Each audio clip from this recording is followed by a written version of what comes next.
Hello, everybody, and welcome back to Only Stupid Answers. This is the show where we answer your questions about movies, TV shows, comic books, TV shows, specifically Marvel TV shows, and Marvel in general. Okay, so today, I'm your host, DJ Woldrich. With me, as always, is Roxy Stryer. Hello, Roxy.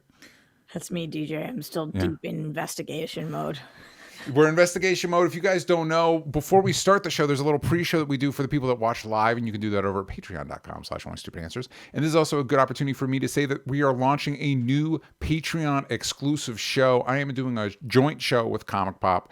Sal and I, are going through all of the Marvel Cinematic Universe movies leading up to Avengers Doomsday. And we're splitting it. So the first episode, which will probably have dropped by the time you're listening to this, will be on Comic Pop, where we're talking about Iron Man, and then the next episode will be exclusive to patreon.com/onlystupidanswers, where we're talking about Incredible Hulk. This is a brand new Patreon show. It's not replacing anything. Don't worry about that. But if you're already a patron, I always say patron, don't worry. You're already going to get all of the episodes I do on my end. But if you want the full experience, hop on over to patreon.com/comicpop and check that out. And the first episode where we're talking about Iron Man will be dropping live to give you guys a little taste of what the show's being like. But point being, to Roxy's comment, we were having a little discussion before that if you're a patron, you know what it is. And that's what we're talking about. But Roxy. Exactly, DJ. How are you doing today? I am doing. I am actively deciding when I sit in this chair, nothing in the outside world exists. Yes.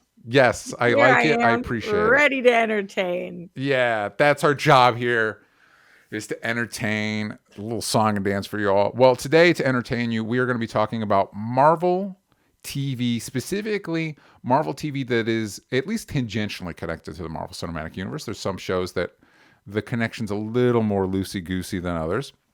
But we're going to be going through that in honor of Wonder Man and the response to that. This also feels like a good opportunity to mention that if you're not watching this live and you're like, wait, what about the huge Super Bowl trailer or whatever? We're recording this before the Super Bowl, so we don't know what any of those are yet. And according to our comments section, which again, you can watch live, Mike Joyce says, I think it was confirmed no MCU trailers or DC trailers. Which is weird until you think about the price tag for Super Bowl trailers, and you're like, yeah, that's probably fine. Don't what DC trailers would there be? Supergirl and Lanterns, and we already have a Supergirl one. Yeah. So Lanterns, and it's like, when was the last time you saw a Super Bowl trailer for an HBO show? TV show? Yeah. So. Yeah. HBO. Yeah. Really, it's really good for products we've never heard of. Yeah, for me, it's a good experience to be like, oh, that's right. This is what ads used to be like. This is what, and they're real weird. I forgot how weird ads are. But sometimes there are, for products I've never heard of, or things that you can get immediately. Like, I will say, every time there's a Dunkin' Donuts ad, I'm like, I gotta go Dunkin's. Isn't Dunkin's a relatively new addition to the West Coast? Yes. When I was first here, there was 0 Dunkin's. Yeah. And then they came because of you. What'd you say? They came because of you. They're like, I brought them here. Yeah. No, but they made their first one when I was living in Santa Monica. This is for the California people. The first Dunkin's that they moved out here was in Encino, and I would drive from Santa Monica to Encino to get Dunkin' Munchkins. That's far. Yeah, that is a hike. That reminds me. This is kind of connected to what we're talking about today. There's a bit in Wonder Man where they talk about Pacoima as if it's like some other place. I'm like, that's just like a 15-minute drive from where I am. What are you talking about? But certain parts, to Roxy's point, certain parts of the Los Angeles County are more difficult to get to than others, depending on where you're at. Where you're located at the time. It's a whole saga. But before we get into Marvel TV and all of that, I like to read the comments from our previous episode, which we were talking about Wonder Man and some other things. But the Phantasm says, you know what's even crazier about Iron Fist? Roxy, do you know what's even crazier about Iron Fist? Phantasm says, Typhoid Mary is in season 2. Honestly, get her for a future Born Again season. She's pretty much the third most significant Daredevil villain after Kingpin and Bullseye, and even Mary's Kingpin after Vanessa died in the comics. And yet her only appearances outside of the comics are in the Elektra movie and Iron Fist, neither of which show her fighting Daredevil. To which I read this comment, Roxy, and this person is correct. Typhoid Mary does show up in season 2 of Iron Fist. And when they said the third most iconic Daredevil, I'm like, is that true?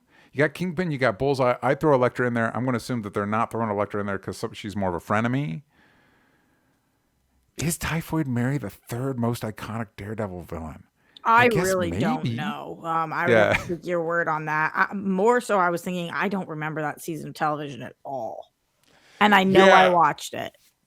I want to say, listen, Roxy, nobody's going to blame you for not remembering the season 2 of Iron Fist. Here's my main takeaway from season 2 of Iron Fist.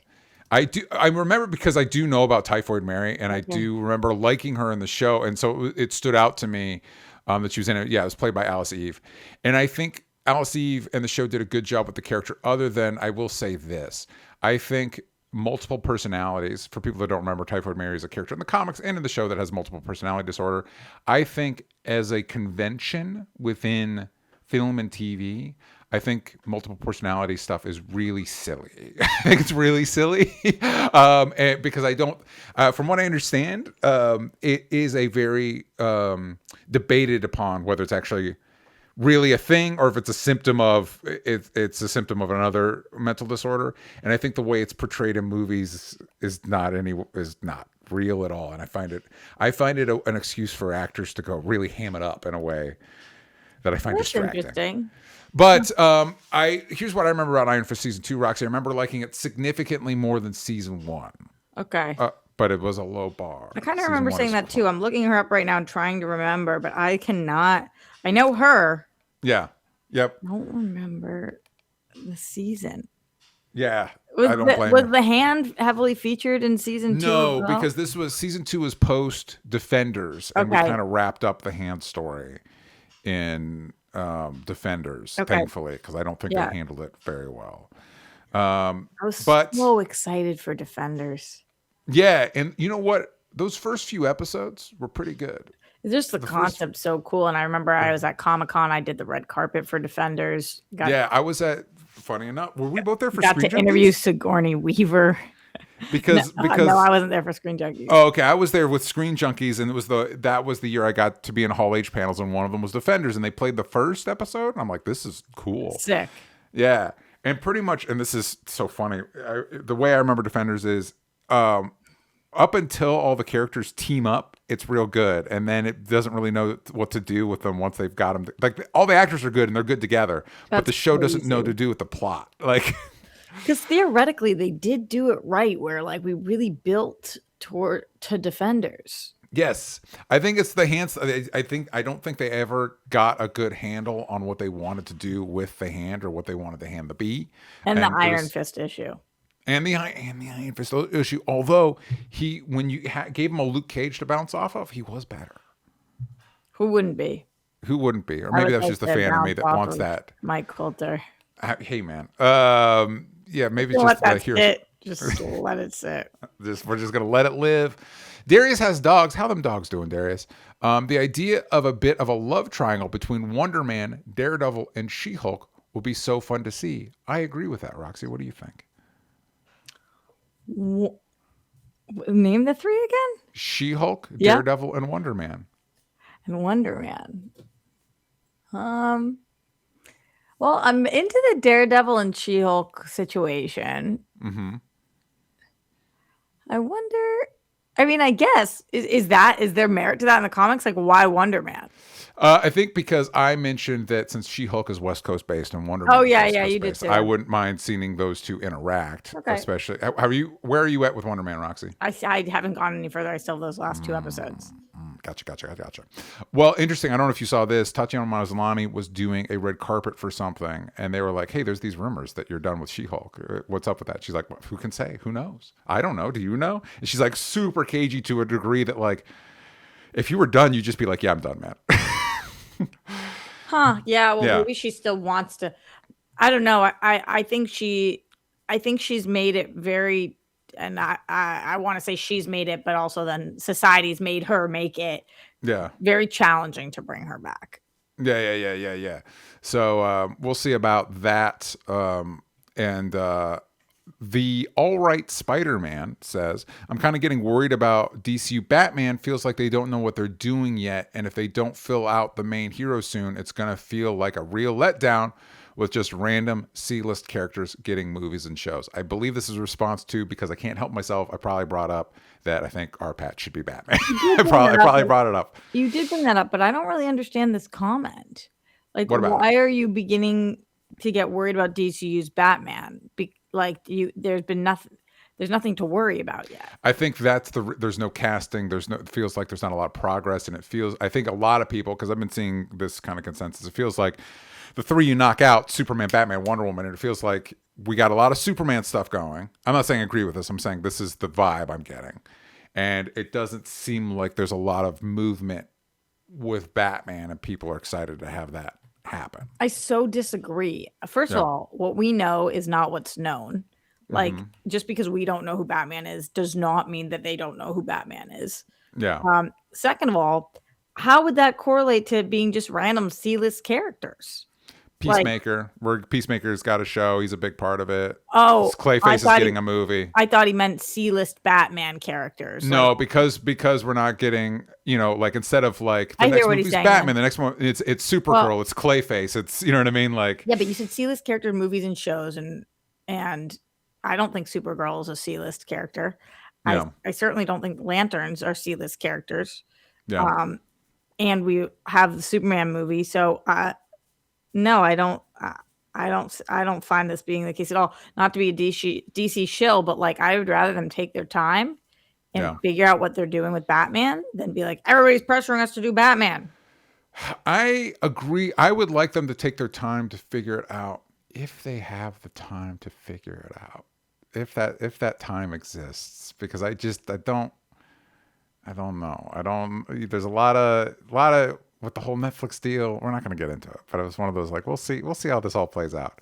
And also, we are getting the All Right Spider-Man, to your point, we are getting a Clayface movie, which is in universe, and it is a Batman villain. So it's not like there's no movement on the Batman front. Yeah, but that does speak to the C-list. It does, but again, like, I would be really surprised if we get a whole Clayface movie and they're not like, by the way, we have a Batman. Yeah, like, you don't mean see him, you just mean reference that Batman exists in the world. They're definitely going to have to reference the Batman exists in the world. I would be surprised if we don't see a Batman in the Clayface movie. But you know what I mean? Like, what was the show that we watched? Was it Titans or whatever? Where we see, like, the back of him, or... I think, or if you remember in the first season of Supergirl, where you just had Superman's boots, where he's like lying down. It's like, there's Superman. He's knocked out right now, but he's there. No, I think you'd have to have a person. I mean, Penguin pulled off not having Batman in their Batman show. But I don't know how many times you can pull that specific trick and have it work as well as it did in Penguin. But they also already had a Batman. Yeah, but I'm just saying I'd be surprised. Clayface, I think, drops in the fall. I'd be surprised if that movie doesn't end with like, "Hey, I'm Batman. I'm the DC's Batman." I'm a little bummed to not have another season of Penguin. Yeah, we'll see. I don't blame them, though. I don't blame Colin Farrell for being like, "Give me a break, man. Give me not one bit." But what's going on with the Batman movie? 2027. Yeah. Do you think that the DC is stalling for time because they don't want there to be confusion and they would just want? I think a part of the delay is in part figuring it out. I think it is either, and this is just me wildly speculating, it is either negotiations where like James Gunn's like, dude, let's have him be our Batman, or it's like, great, Matt, you get one more at bat with the Batman Part 2, and then you're done with Batman, and we're going to have our own Batman. We're going to have our own Batman. Because for a long time, I've been like, yeah, whatever, have multiple versions of the characters. Who cares? Nobody's going to get confused. And it's like, if you're going to have, and again, I think you need, in this scenario, I think it is in their best interest to pick one. Because if you're going to have Matt Reeves, the Batman, in theaters within spitting distance of the Batman done by the team that did The Flash, that's a mistake. that's gonna bite you in the butt. I feel that way. I don't feel that way, but I know you do. So, and I get wanting to do what spitting distance. A good question. I mean, like within a year, like Batman is a character that I think you could get away with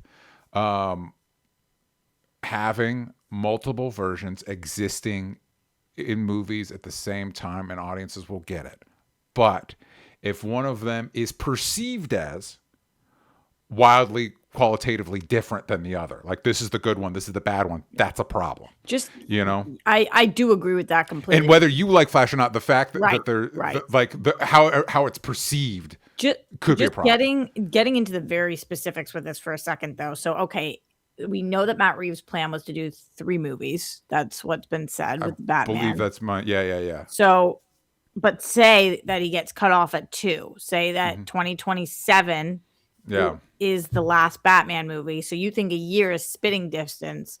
So that would mean that 2029 would be the soonest that we could see.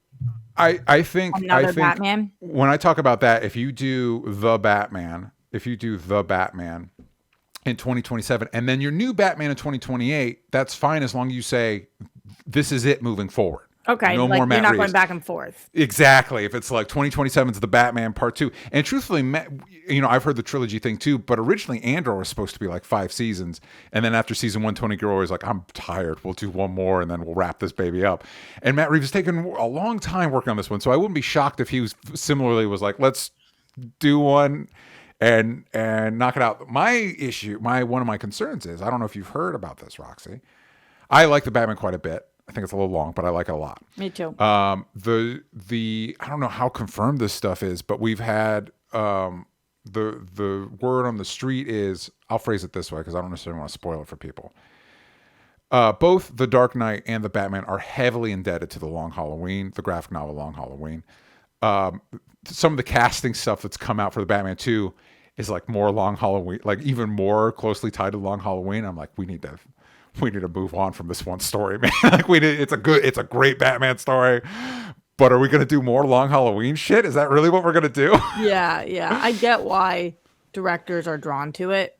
It's great, but they never, here's the one problem, Roxy, they never do the main function of the story, because the main function of the story is to take Batman from fighting low-level mob people to fighting supervillains. Like that's the meta arc of that story. And they're always like, no, it's going to stay grounded. That's not the point of the Long Halloween. Right. Yeah, so we'll see. I'm excited for it. And truthfully, I know I beat this drum a lot, but I do understand being done with super grounded Batman and wanting a Batman that can fight Poison Ivy and Mr. Freeze and have a shirtless sword fight with Faraz Al Ghul, because we haven't done that in a minute. James Gunn's DC universe is clearly, it has a crypto. We can do that over there. Right. I think for me, and people will feel differently, understandably, but for me, I would be more excited about a more James Bondy, pulpy Batman if the creative team was different. Yeah, you've said that, and I hear that for you because of how you felt about their stuff. Yeah, I really like Andy Muschietti and Christina Hodson. Yeah, they work for me. So we'll see. It'll be an interesting little. I feel like there's no way we come out of Clayface without at least some more clarity on the direction of Batman in the DCU. Because that's Clayface's claim to fame. He's a Batman villain. So right. I feel like at least something. Last comment from the previous video. Panda Go Crazy. Roxanne talked about how much we like the bank heist episode of Daredevil Born Again. And Panda Go Crazy says that bank episode is probably top 10 of the entire series, talking about Daredevil, including Netflix. And I don't know about you, Roxanne. I'm kind of inclined to agree with that. Completely. Yeah. I loved that episode. I think one of the reasons... if I were to speculate, one of the reasons you and I responded to it, or at least I'll speak for myself, one of the reasons I responded to it is it felt like they kind of understood, like, hey, this is a TV show. What if we treated it like a TV show? Right, totally. What if we did like a TV show thing? And it's like, yeah, good call. Totally. Okay, before we get into the rest of our episode, I do want to mention our charity of the month. And for this month's charity, I wanted to mention that Sean, who did the art for Danger Boy and the Antagonist, has been selling copies of Danger Boy on his website. If you missed the campaign, you can go over there and pick them up. And all of the proceeds, all of his and my proceeds from the sale of those books is going to an organization called Monarca. And from Monarca's site, Monarca is a coalition of thousands of workers, students, people of faith, parents, clergy, business owners, teachers, caregivers, and young people. They are a movement that has trained over 28,000 people, 28,000 everyday Minnesotans, as a neighborhood observers to help protect people's rights where it matters most, on the ground and in our communities. So Monarca MN is working is a wing of Unidos MN, and they're working to help immigrants communities dealing with the ICE situation in Minnesota. And so, if in links in the description, you can, if you missed Danger Boy and the Antagonist, which he and I are working on part 2, if you want to pick up volume 1, you can go to his website, and all the proceeds from that will be going to Monarca MN. Or if you want to donate directly to Unidos or Monarca MN, you can find links to that in the description. All right. So now, thanks to Wonder Man, here's what's spawned this conversation, Roxy, the one we're having today about Marvel TV, is I was talking with a friend and I asked him, I was like, do you think Wonder Man is the best Marvel TV show? And we were kind of discussing for a bit. And I thought that because of some of the discourse around Wonder Man is it's the best TV show Marvel's ever made. Wow, really? I can't believe I haven't watched the last 2 episodes. That's my bad, but yeah, so that's... Yeah, so it was one of those, I thought this was a good opportunity to ask you and the audience what our favorite Marvel live action shows are. So this is, I did put out a poll on the Patreon. It was free to everyone, but it was on the Patreon. Okay. So they could vote on what their favorites are. And we're going to go through that poll. But I wanted to see, Roxy, because you and I have been doing this for a minute, I've already told you before the show, there's 22, and I just did live action. None of the animated stuff, just live action MCU shows. Okay, so I've seen everything, and so have you. Yeah. So 22. How many of the 22 shows can you remember? Shall we see? Off the top of your head. Yes, let's see. Okay. Let's see. All right. So, okay. And I did not look this up not one time beforehand. So let's see. I did not give her access to the poll specifically for this reason. So Daredevil, Luke Cage, Jessica Jones, Defenders. Yeah. Iron Fist. Yes. 5. Okay. This is gonna be in very weird order, but Cloak and Dagger. Okay, so I did not include. This is good. I did not include Cloak and Dagger and Runaways. Oh, Runaways because those two, because there was some flexibility. My rule was anything that at some point directly connected to the MCU. So the Netflix shows get in because we both have Charlie Cox and Kristen Ritter returning. Legion, but because and no Fox X-Men stuff, okay. And the reason not Cloak and Dagger and not Runaways because they didn't. It's not like they had a character from the MCU show up. They haven't been grandfathered in or anything like that. All right, Agents of S.H.I.E.L.D. Yes. That Ghost Rider was just a separate season of Agents of S.H.I.E.L.D., right? Okay. That is correct. Yeah. All right. Okay, now let's switch over for a second. No. Echo, Hawkeye. Yes. Wonder Man. Okay. Falcon and the Winter Soldier. Yes. What were the early? She-Hulk. Miss Marvel. Punisher. Sorry, yes. Going back. Wow, how many am I at right now? I stopped counting, but you're doing pretty good. You're doing pretty good. Yeah, but not that good considering I think I'm only halfway through. I think you're about half. You're about half. Struggling a little bit. Okay, so so you didn't count What If, you didn't count the Wakandan show. You're not counting the movie specials like Werewolf by Night. Yeah, I did not. I debated that, but because they were specials and not shows, I didn't include them. Okay. Let's see. Who are the other characters that got spin-off shows? Am I missing like a big thing that is before Disney Plus? Well, there's a few of the ABC era, the Agents of S.H.I.E.L.D. era. That are easy to forget about. Do you want me to run the list for you? Give me a couple of those. Okay, so I'll start This is from basically release order. This is the poll everybody was given. We have Agents of S.H.I.E.L.D., which you mentioned. Yeah. Agent Carter. Okay. Yeah. Inhumans. Was related to the... Well, Black Bolt shows up in Multiverse of Madness, and it was technically part of the it was technically part of the I Agents didn't name of S.H.I.E.L.D. Loki. stuff. I'm just Loki. Yeah, okay. There you go. Yeah. And then you mentioned the Netflix shows. That's where we get into Daredevil, Jessica Jones, Luke Cage, Iron Fist, The Defenders, Punisher. Yep. Okay. And now we're in the Disney Plus stuff, which you've mentioned a lot of these. WandaVision, Falcon and Winter Soldier. I didn't name WandaVision. You didn't say WandaVision? I just assumed. WandaVision, Falcon, Winter Soldier, Loki, Hawkeye, Moon Knight. Oh, I missed Moon Knight. Moon Knight, Miss Marvel, which I think you said. Yep. She-Hulk, which you said. Secret Invasion, Echo. Oh, Secret Invasion, I missed. Yep. Echo, I got. Agatha All Along. Oh, I missed that. Yep, because I missed WandaVision. Daredevil Born Again got its own slot because it's technically a different show. Okay. And then Ironheart and Wonder Man. So you got most of them. And I didn't say Ironheart either, which I just watched. But you got a good chunk of them. So that was the poll. Lot.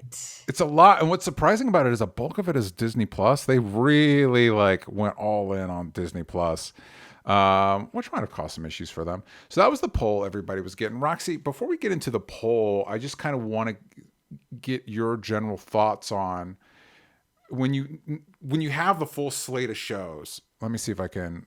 When you look at the full slate of shows. What are your thoughts on this whole this project? It obviously breaks off into different eras, which is kind of weird too, because we're back in a Daredevil era. Yes. Which was a good era for the most part. It's weird. Like, I can't believe that I missed the Wanda stuff. We've just gone in so many directions. There's not a lot of season 2s. No, especially on Disney Plus. Roxy, if you look at the private chat, I gave you a link of the poll so you can look at it. Thank you. Yeah. So you can look at all the stuff we got. What was interesting to me is kind of the stuff that I'd forgotten. Like I'd forgotten about Agent Carter, but I remember loving at least the first season of that show. I want to say the second season was not as strong, but I want to say Agent Carter was one of the first real great Marvel shows. Agents of S.H.I.E.L.D. started off wonky, and then kind of hit a stride that I think was quite good. And then I think about seasons like the Ghost Rider season, and I was like, they did a lot. They did a lot with what I imagine is not nearly as much money as the Disney Plus shows had. I'm super surprised on here to see, because you put Daredevil and Daredevil Born Again, but Daredevil Born Again has so many votes. Oh, yeah. So you got the votes. Well, let's go through. I was going to ask you what you thought did well. Now you have the poll in front of you, but you sent it to me and told me to look at it. I know. I just wanted you to get a gauge of it. But here's how the voting broke down. I would have definitely guessed number one would be Daredevil. That I feel like is kind of everybody says that Daredevil's the best Marvel show ever. Before I ask you your thoughts, here's the Daredevil far and away, most votes, 49 votes. And then right beneath it, Daredevil Born Again with 30. And then this doesn't really surprise me either. Well, by the way, there was over 300 votes. It was 315 votes. So thank you, everybody that stopped by the poll. Thank you for that. Appreciate that. Right underneath that is WandaVision. And I feel like there's something to be taken from that the first shows out of the gate for these networks are the best voted ones. Maybe you guys didn't check out the others, so I don't know. Then we have Jessica Jones with 26, edging out Loki with 25. This one surprised me, Roxy. Hawkeye has 24 votes. Hawkeye is number 6 in the ranking of this poll. That is a little surprising. I don't remember. I like Hawkeye. I don't remember other people liking Hawkeye that much. Maybe because they just like her. I mean, Haley Steinfeld's great. And they're dynamic. And their dynamic is great. And I really like the episode that introduced Echo of that show, which I think is the 3rd episode. I like a lot. Beneath Hawkeye is Agent Carter at 19. Wonder Man is also at 19. Beneath that is Agents of S.H.I.E.L.D. at 17. Punisher and Miss Marvel are 15. She-Hulk has 14 votes. Then it's Luke Cage, Winter Soldier, Agatha All Along, Moon Knight, and then we're getting to low ones. Ironheart only got 4 votes. Echo got 1. And then the ones that got no votes were Inhumans, Iron Fist, Defenders. That kind of surprised me. Not one person. And then Secret Invasion. By and large, I understand why those are the bottom of the pile. I would have guessed, if you had asked me to guess what the top 3 were for people, yes, I would have thought that they were Daredevil, Loki, and WandaVision. Yes. Because those are the ones that most often when people say my favorite Marvel, like when I'm talking to people, they'll say my favorite Marvel show is Daredevil, or remember when season 2 of Loki came out, people said they thought it was the best show of the year. Same thing with WandaVision, people loved that show. Yeah. So I would have thought it would have been those, and then maybe Jessica Jones, which I loved Jessica Jones. But no, some of these are kind of surprising to me. The Daredevil Born Again being so high is a little bit surprising. I'm kind of excited to see She-Hulk get so many votes because I love that, but I know people really didn't. I'm a little surprised to see Falcon and the Winter Soldier be so low on this list. Yeah. I'm surprised in that I liked Falcon and Winter Soldier. I'm not surprised in that I seem to be the only person that liked Falcon and Winter Soldier. I loved it. Yeah, you and me, we're the ones. We're the boosters. We're the Falcon and Winter Soldier boosters on here. Yeah, it's interesting to see, what our audience responded to in this. I think for me, when I was thinking about this, because we discussed briefly doing our own ranking, but I thought the poll would be an interesting jumping off point for this discussion.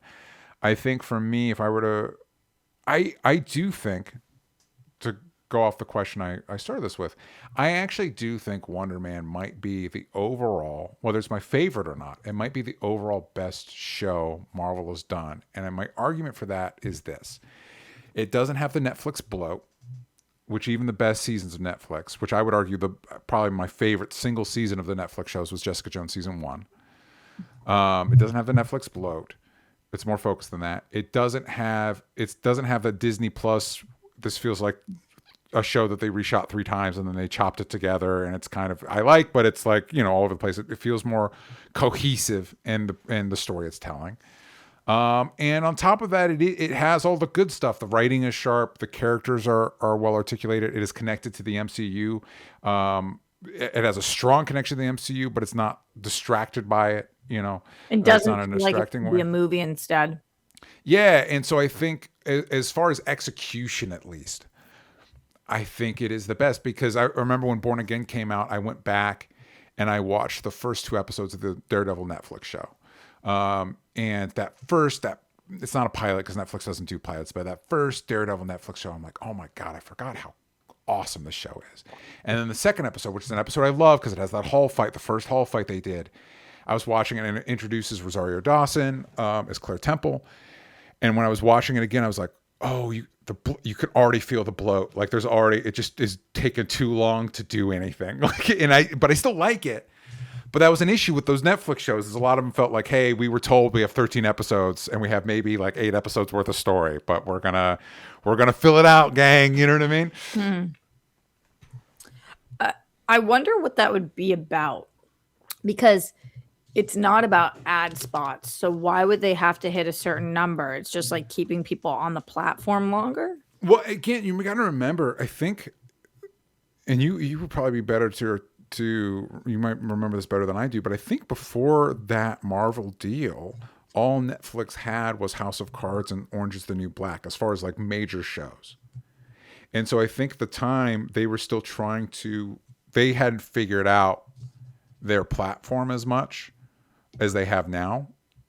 And so it's more like, if you're thinking about prestige TV at the time, you're thinking about FX, you're thinking about HBO. Those are roughly 13 episode seasons, and each episode's about 45 to 50 minutes, right? And so we're still trying to fit that format before we can kind of figure out, like, we can do whatever we want, not whatever we want.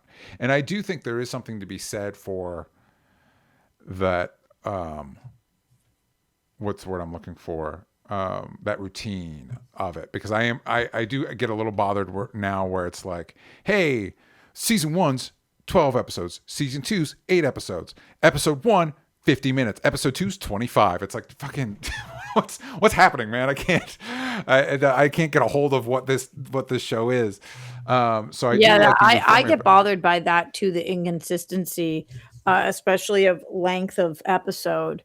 Like I love that they can pick whatever length they want now, but at the same time, I'm binging Interview with the Vampire right now. By the way, I just found out it's Interview with the Vampire. I've been calling it Interview with a Vampire forever. Same. So you're talking about the AMC show? Yeah, and Some of the episodes are 32 minutes. Some of the episodes are 52 minutes. And like, I don't remember that there being that much of a difference in runtime of episodes. Yeah, I know because of our tape time. And I'm like, wait, what? Oh, wow. And it's done. But I remember first feeling that way with Sons of Anarchy. That when Kurt Sutter got really famous, the showrunner, and they said, FX said to him, do whatever you want. And some of his episodes were an hour and 20 minutes. Some of his episodes were 40 minutes. There was no rhyme or reason. It's hard to like figure out the pacing of the episode if you're somebody who likes to predict things or whatever. Yeah. So I do think that there is merit to it, but how many episodes something should have, that's weird, because now we do like know that something can have 6 episodes and be great, 8 episodes. And I wonder how much that would have helped those shows. So Roxy, looking at this list, if you had to pick like your top 3, your specifically top 3 Marvel live action MCU connected shows. I have no idea, DJ. Well, I'll tell you mine while you think. Yeah. Because for me, it's actually pretty easy. Because I think, because it's the ones I kind of revisit a lot. So I think I would be a little bit pedantic and say Jessica Jones season 1. Because I don't even think I finished season 3, and I thought season 2 was a little wonky. But season 1 of Jessica Jones, I don't think you can do what you're doing right now. But it's my show, That's so true. That's true. I'm the Kurt Sutter now. But season 1, we introduced Kilgrave, David Tennant as Kilgrave, which I still think is one of the all-time great MCU villains. I'm bummed they killed him off. Spoilers for the show that's like 10 years old at this point. Although I will say, now that they're all connected to the MCU, Kilgrave would tear a swath through the MCU. If he was still around. So great. Yeah, but that was one of the standouts with those Netflix shows. A lot of because if you recall, Luke Cage season 1, Mahershala Ali was the big bad for at least part of season 1. Alfre Woodard, great. So I would choose Jessica Jones season 1. If I could only pick 3, it'd be Wonder Man, Jessica Jones season 1, and She-Hulk. So Daredevil's not in your top 3. I of these characters, I think Daredevil might be my favorite. I don't know that any of the seasons of Daredevil, including Born Again, have ever risen to the level of great or delivered on the promise of them. I think season 1's a little too bloated. I think season 2's a little too of a bit of a mess. I think season 3 is just a retread of season 1. And then Born Again is good, but has the issue that a lot of Disney Plus shows have, where it's like we were doing one show and then we decided to do another show, and so the tone's kind of a mess. And She-Hulk is a little bit of that too, but I do think it pushed the Marvel formula in ways that I still find really interesting. I still think that last episode is one of the best things Marvel has put out, because you have the whole Kevin Feige robot, and you have the whole Lou Ferrigno Hulk homage at the beginning. I think that show is very underrated. And I think it did a lot of cool things. And I would even argue, I don't know that you get a show like Wonder Man without She-Hulk kind of pushing at the barriers of what a Marvel show could be. Super fair. I'm really struggling to think about this, DJ, because we don't live in a vacuum. And so it's hard for me to assess this in a vacuum. Because while She-Hulk was airing, I felt like my back was against the wall every week. Like I felt like I was having to defend this show constantly because I really liked the show. So it's hard for me to remember, since I've only watched it once. It's part of me remembering how much I love the show, just that I had to talk about it so much. Like, one of those shows, and this happens to you too. Like, if you have a different opinion than Gen Pop, you'll be invited on shows to talk about that. Whether that's Screen Junkies, formerly Collider, whatever, like Christian Show, Anywhere, Real Rejects. Like, if they know that you have a hot take on something, I used to do a radio show, they would ask you to talk about it. So I was just constantly talking about how much I loved She-Hulk. And I did. I loved She-Hulk. But I don't know whether it's a top 3 for me in my mind, or whether I actually think it's one of the 3 best shows that we did it. Different than Acolyte, because I didn't like obviously Acolyte, switching over to Star Wars for a second, but I was constantly having to defend that show.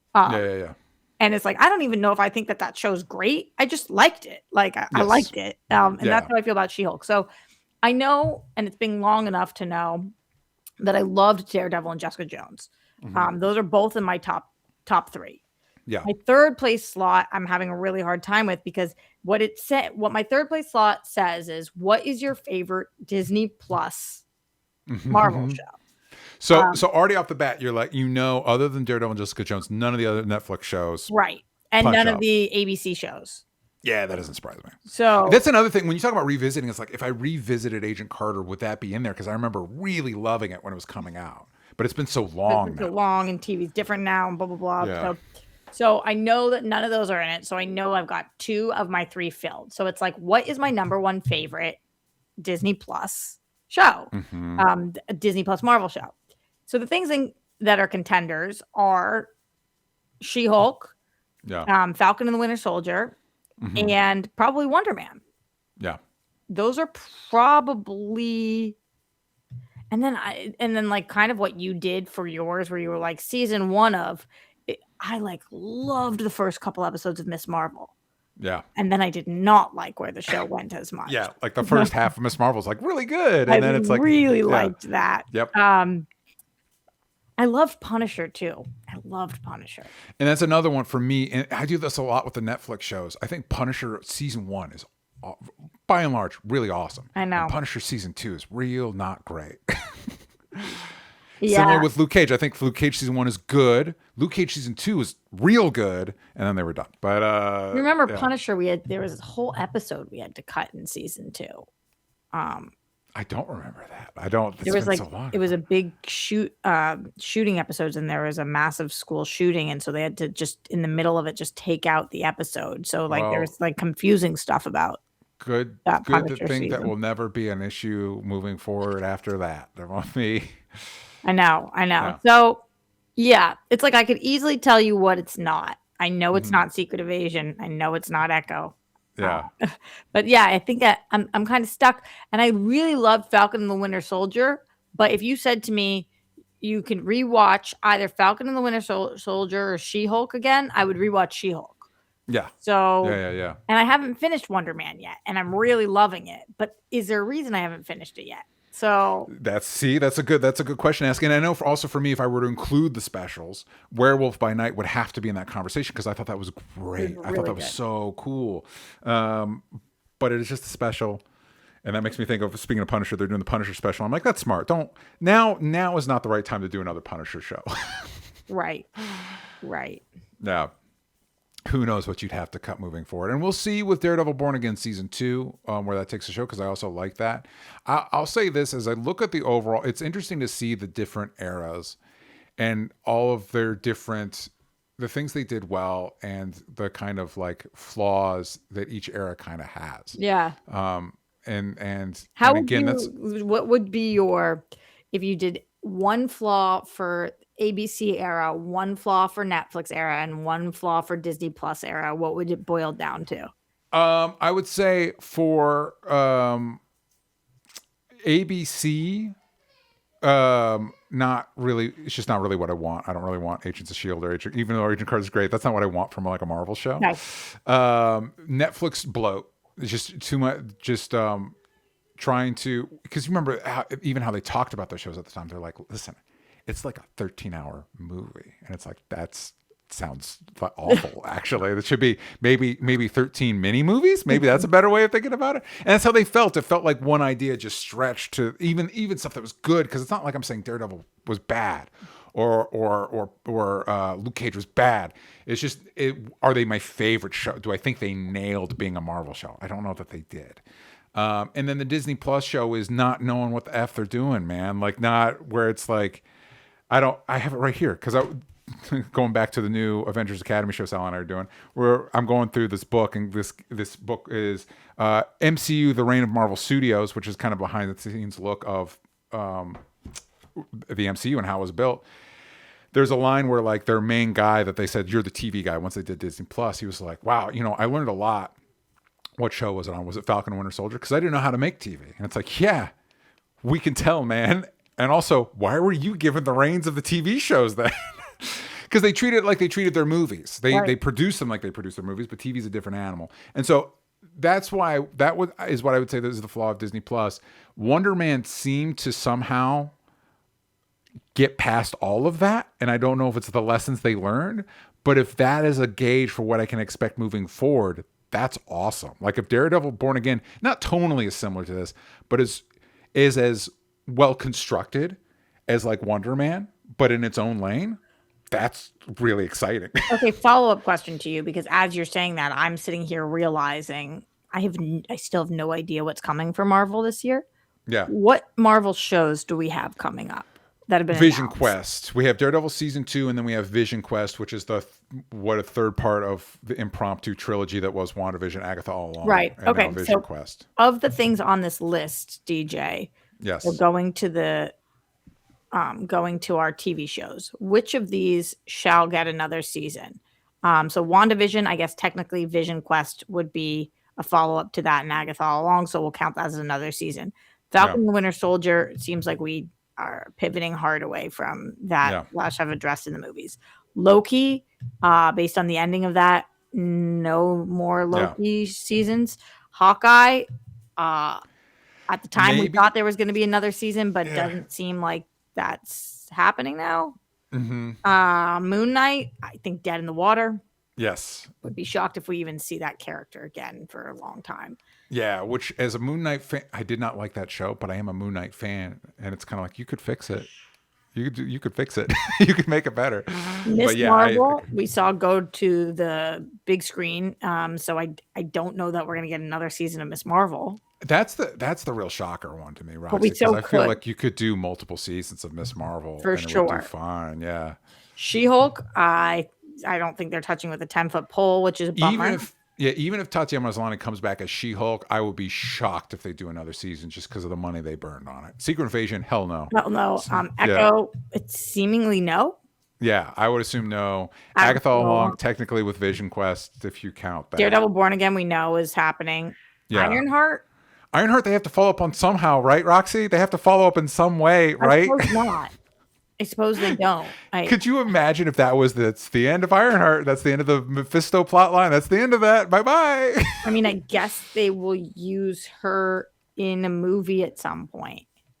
Maybe, but I would be shocked. And by the way, I misspoke one time. You asked because they dumped all of Wonder Man at once. I'm like, what other shows did they do that? You were like, what other shows did they do that? I'm like, Ironheart. No, that was a weekly release. I don't know why I had thought that, but when you said it, I was like, oh, maybe Yeah, I don't know why I misremembered that. And then I just read this morning, Roxy, that there's rumblings that they're going to do a Wonder Man season 2, which feels like a no-duh situation. Because that seems to. I haven't seen the ending, but it seems like it doesn't contradict or have a conflict with anything else. So. Yeah, and it feels like it's being I don't know what ratings are for any of this stuff, but it seems to be really well received.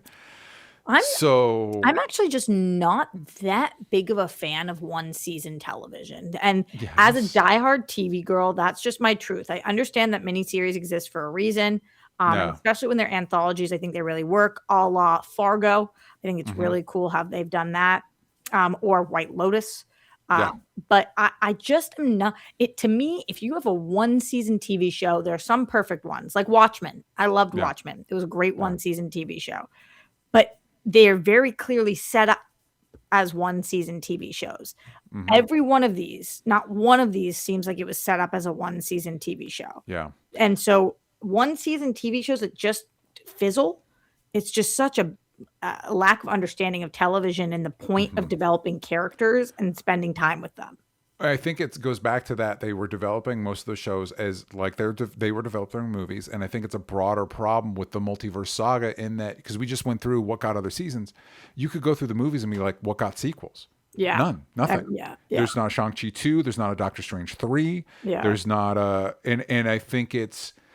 I hope moving forward, Marvel kind of goes back to. Don't even start us with Eternals. Yeah, exactly. A more focused. And it doesn't need to be Steve Rogers' Cap or Thor or whatever, but like, hey, we've got our 3 or 4 main peeps that get sequels, and then we snake in some stuff through that. And same with the TV shows. Like when Sal and I did our speculative, like, what if we revisited the multiverse saga? We kind of landed on what we thought would have worked is you have multiple seasons of Daredevil, and that's your way of being like, here's your street level, edgier, more adult guys. And then you have multiple seasons of Miss Marvel. And this is our young, fun, young Avengers. You know what I mean? Like each season, here's a new young Avenger that you know what I mean? So that you can have, because I agree with you, Roxy. I think it's a mistake that none of their movies have gotten sequels and none of their shows have gotten multiple seasons other than the odd And does Loki even count? Like that technically was the second season, but it was like more like and same thing with season one WandaVision continued. and Agatha and Vision Quest. I mean, we can call them 3 seasons of one show, but they're not. I mean, how are we going to call Agatha season 2 of WandaVision? Yeah, and I understand not being able to get Elizabeth Olsen on a regular TV contract. Then maybe do something else. Then don't do that. The finales need to wrap things up, like, or lead directly into a movie. And I think that's another problem of like, you want to know what happened to Miss Marvel?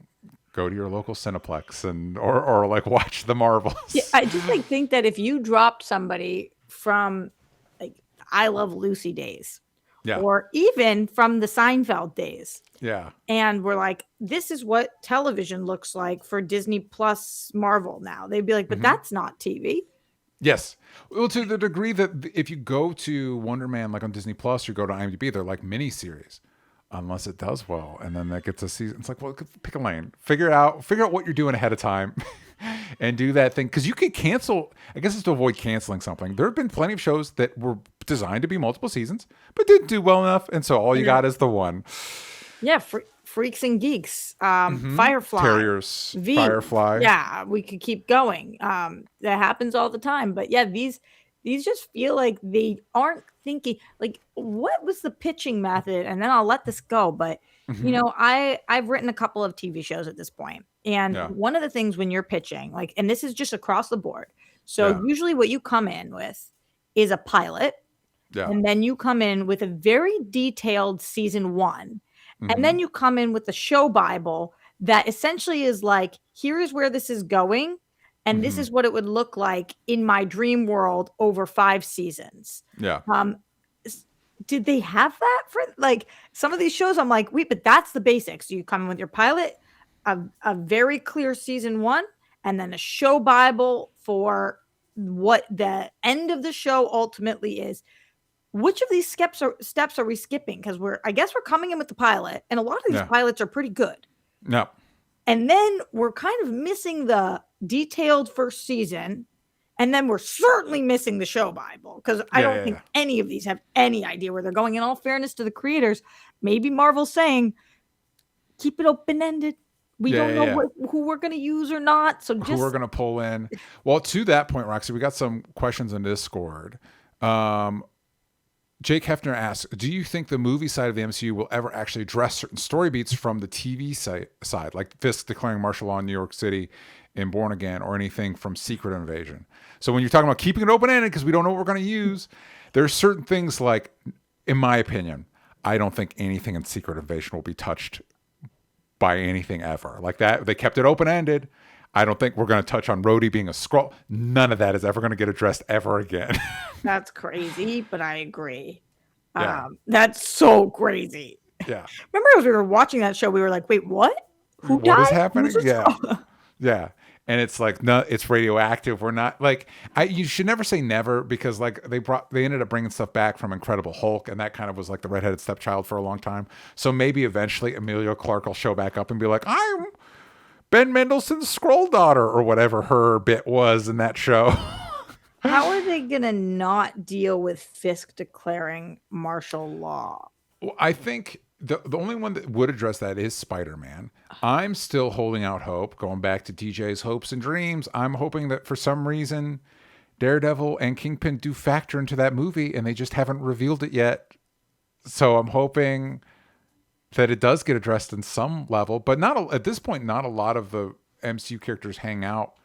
Like, they're not going to bring that up in Doomsday. They're dealing with other stuff, you know? So I would imagine. Do you see any of the TV character? Like, I agree with you. I don't think it'd be cool if Moon Knight showed up in a movie or whatever. I don't think it's going to happen. And also, I think Oscar Isaac has said some things that have implied it's not going to happen. Kate Bishop. Yeah, Kate Bishop. Well, she was already in the Marvels. So whenever they figure out what they're doing with Young Avengers or whatever they call it, theoretically she'll get the call. I just think she's the number one person that you guys have that you are not utilizing that is like universally loved. I mean, like, you know, especially because they're using Florence Pugh so heavily, or at least that's what we thought based on what they're showing us sometimes. Yeah. That's a direct, like, put the two of them. Yes. let that ride. So here's how I'm going to phrase this, Roxy. I don't think, you know how they've announced all the Fox X-Men in Doomsday? I don't think any of those characters are going to be in Secret Wars. Let me phrase it that way. I think we're gonna whittle down a bunch. Do we think? Are we like saving the Young Avengers to factor into Secret Wars? Like all those kids are going to show up in Secret Wars? Like, is there a chance is there a chance She-Hulk shows up in Secret Wars? Like, I think the problem with that, DJ, is that it's not going to land because we won't have seen them for so many years, but not in a nostalgic Fox X-Men way where people have been yearning for them, just in like, oh yeah, I forgot that you're in this kind of way. yeah. We need a Young Avengers movie before we get a Secret Wars movie if the Young Avengers are a thing. Or a Young Avengers TV show, which I think would be gangbusters. Yeah, I agree. I think there might be, let me bring this up because I told you, I think Vision Quest is supposed to come out this year, which means that I don't know what Marvel shows are scheduled for 2027, which is when Secret Wars comes out. So I guess theoretically you could squeak in a Young Avengers TV show before Secret Wars. But will they? I don't know. But I guess so. Those actors are real busy. Like, who would be in your Young Avengers at this point? Well, definitely Miss Marvel and Haley Steinfeld, and Wiccan from Agatha All Along. Yeah. And we're going to introduce his brother in Vision Quest. They've already cast the actor. So that's 4. They introduced, there's a character in Young Avengers called Patriot. They introduced that kid in Falcon and Winter Soldier. If anybody remembers that at this point, I don't know. So I don't know if I'd include him. What about Thor's kid? And what about Black Panther's kid? Here's what I want. Here's what I want from that. I want in Doomsday, we've already seen that Shuri interacts with the Fantastic Four, and I want them to be like, the thing to be like, oh, Black Panther, we got one of those in my universe, but his name's T'Challa. And that's how we introduce our new T'Challa. And then when the universes merge, he's T'Challa moving forward. And we forget about the kid. We forget about the... I'm a little concerned about how heavily we seem to be leaning into kids. The next generation is literally the children of the previous generation. I don't like that. I don't like it. I don't like it. We've introduced Steve's kid. You're right, Roxy. There's a chance in Secret Wars, like the portals open up and it's like, I'm Steve's kid, all grown up, and I'm the new Captain America. I'm like, get the fuck out of here. Get out of here. Nobody wants you. Get out. I don't think that it's gonna happen like that, but I don't think there's a zero possibility of that. Yes, and that's scary. That's scary. I don't like it. No, okay. I don't like it. I'm hoping. Are we able to pull any of the people from what was the Florence Pugh, David Harbour movie called? Thunderbolts. Like, is that really just? And obviously they're not young, but like, is that instead of the Young Avengers? And do we just like glob on some of our people onto that team? It is weird, Roxy, that one of the headliners of our Avengers Doomsday is Red Guardian. That's weird. That's a weird one. Yeah. I'd imagine a lot of those characters don't segue over into Secret Wars. I don't know. If I were to pick, I'm a little bit torn because on the one hand, I kind of like that. I like the idea that not every super person is going to interact with an Avenger at some point, but I wouldn't hate it if like Wonder Man or Daredevil specifically. I don't care if Daredevil hangs out with the Avengers. I want Daredevil to hang out with Spider-Man. That's what I need. I don't need him. Daredevil's never really been a part of the Avengers. I think it's kind of cool if those street level characters never really get integrated in the Avengers, because why would they? Okay. But it's hard for you not to pick your favorites like Yahya Abdul-Mateen's Wonder Man and Charlie Cox's Daredevil and be like, but what if they got to kiss Captain America? You know what I mean? Like, what if? Your fanfic is going wild right now. Yeah, I know, but what if? You know, but I think. What if that was what if? Yeah, exactly. They should have done it. More of them kissing each other. That would have made it a hit. Heated rivalry, great success. Great, dude. Marvel missed opportunity. You got Wiccan. Bring in Hulkling. You could have your own heated rivalry with those two characters. Leonard Kim asks, is there a character already introduced or not who you would like to see get their own show?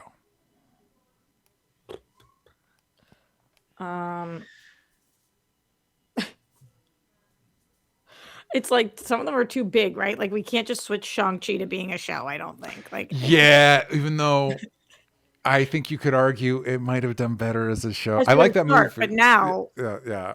um Yeah, because now it feels like you're getting punished. Like yeah. now you're a show now. Sorry, Shang-Chi, you're a show. For a while, and I don't know, with the money they throw at these things, maybe. Roxy, did you ever watch the Benedict Cumberbatch Sherlock show? No. Okay, so basically each season of that show was 3 movie-length episodes. So it was basically you got 3 Sherlock Holmes movies every season that show came out. And I thought that was a really cool format that you never see him do anymore. And for a long time, I was like, listen, guys, you've had a couple at bats with Fantastic Four, and it's not hitting in theaters. Make a Fantastic Four show that is just like 3 movie length episodes to justify the budget. And you know what I mean? And now you have your Fantastic Four, but it's a show, but you got your Disney Plus stuff. And so part of me still like, I still don't hate that idea. Did you not like Fantastic Four? I forget. I liked it. No, I liked it quite a bit. I think similar with, because with comics are a serialized medium. Yeah.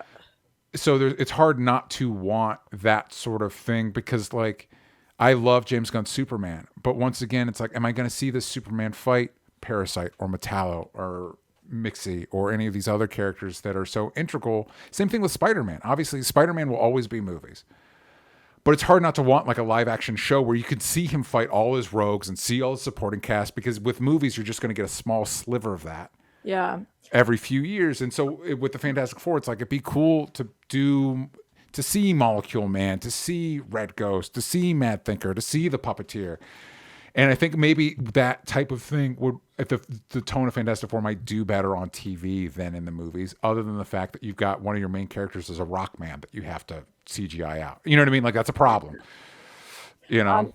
To the original question, this isn't a character, but I am always super curious about the widows. I feel like you could do a ballerina kind of thing on a TV show. It doesn't even need to focus on any of our actual widows that we know, but like training. Yeah.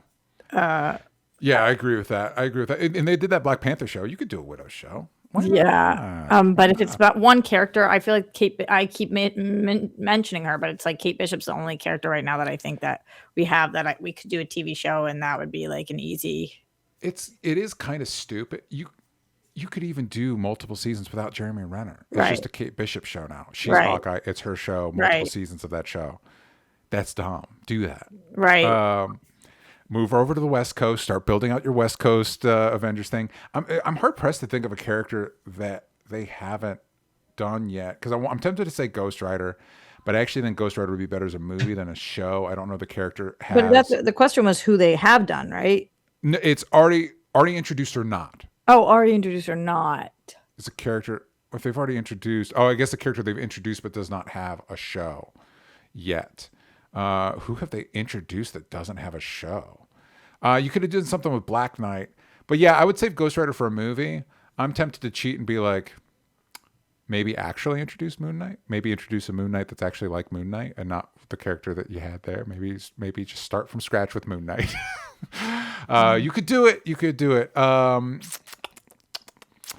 Yeah, I'm trying to think of, because they've done so many of their marquee characters. You know what would be cool is maybe a Silver Surfer show, but I would want it to be like Norrin Rad and not Chala Ball.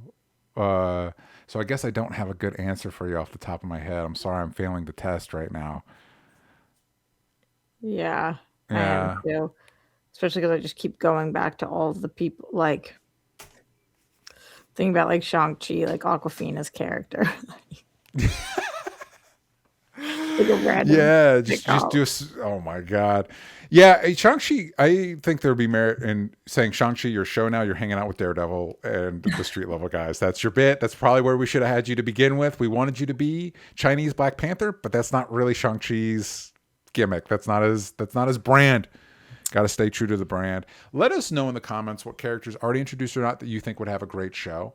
I want to thank everybody that participated in our poll. Once again, if you like the MCU, Sal and I are going to be going through the movies in chronological order, bouncing between Comic Pop and Only Stupid Answers, our Patreons. That's a Patreon exclusive show. Roxy, where can the kids find what you're working on? Everywhere at Roxy Stryer.